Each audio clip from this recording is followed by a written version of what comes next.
Bollywood film three idiots के किरदार फुनसुक वांगडू की कहानी में सोनम वांगचुक का नाम अक्सर जुड़ा दिखता है। मीडिया रिपोर्ट्स और इंटरव्यू के मुताबिक फिल्म के रचनाकारों क्रिएटर्स को उनकी जिंदगी और कार्यों से इंस्पिरेशन मिली थी। यह कहना ठीक होगा कि उनकी जिंदगी का कुछ हिस्सा पॉप कल्चर में भी उठकर सामने आया, जिससे उनकी कहानी और भी लोगों तक पहुंची।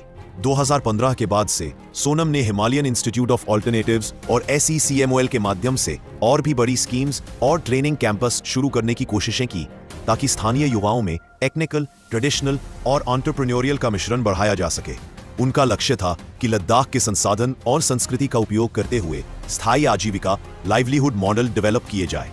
नोट करने वाली बात है, हाल ही के वर्ष में सोनम वांगचुक केवल इनोवेशन और एजुकेशन में नहीं रहे, वे स्थानीय और राष्ट्रीय स्तर पर सक्रिय रहे। पर्यावरण, संसाधन और नागरिक मुद्दों पर अपनी आवाज उठाते रहे। कुछ रिसेंटली न्यूज में उनकी हिरासत, गिरफ्तारी और संबंधित विरोध प्रदर्शनों का जिक्र भी हुआ है, जो दर्शाता है कि उनकी सक्रियता और पब्लिक स्थिति अब भी विवाद और बहस का विषय बनी हुई है। सोनम वांगचुक ने लगभग 15 दिन की भूख हड़ताल, हंगर स्ट्राइक शुरू की थी, जिसमें मांग की गई थी कि केंद्र सरकार लद्दाख को राज्य का दर्जा दे, लेकिन प्रदर्शन हिंसक हो गया और उन्होंने इस आंदोलन को बीच में ही छोड़ दिया, हड़ताल समाप्त कर दी।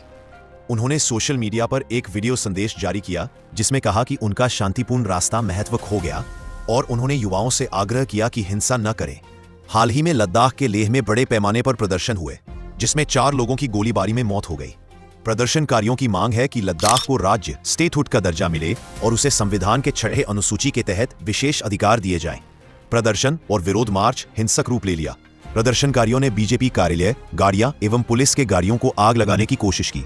पुलिस ने जवाबी कार्रवाई में फायरिंग, टीयर गैस और लाठीचार्ज किया।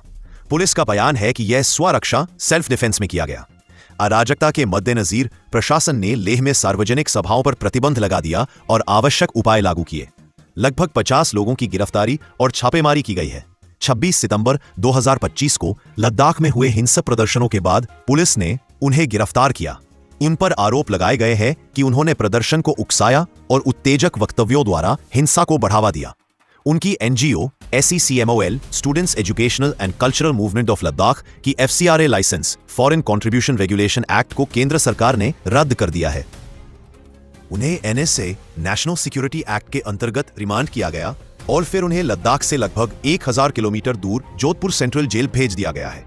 जेल में उन्हें एक अलग सेल में रखा गया है। निगरानी और सुरक्षा बढ़ाई गई है। लद्दाख पुलिस DGP ने यह भी कहा है कि वे पाकिस्तान से संबंधों की जांच कर रहे हैं और दावा किया गया है कि एक पाक जासूस ने प्रदर्शन के वीडियो साझा किए थे। राज्य, यूनियन टेरिटरी स्तर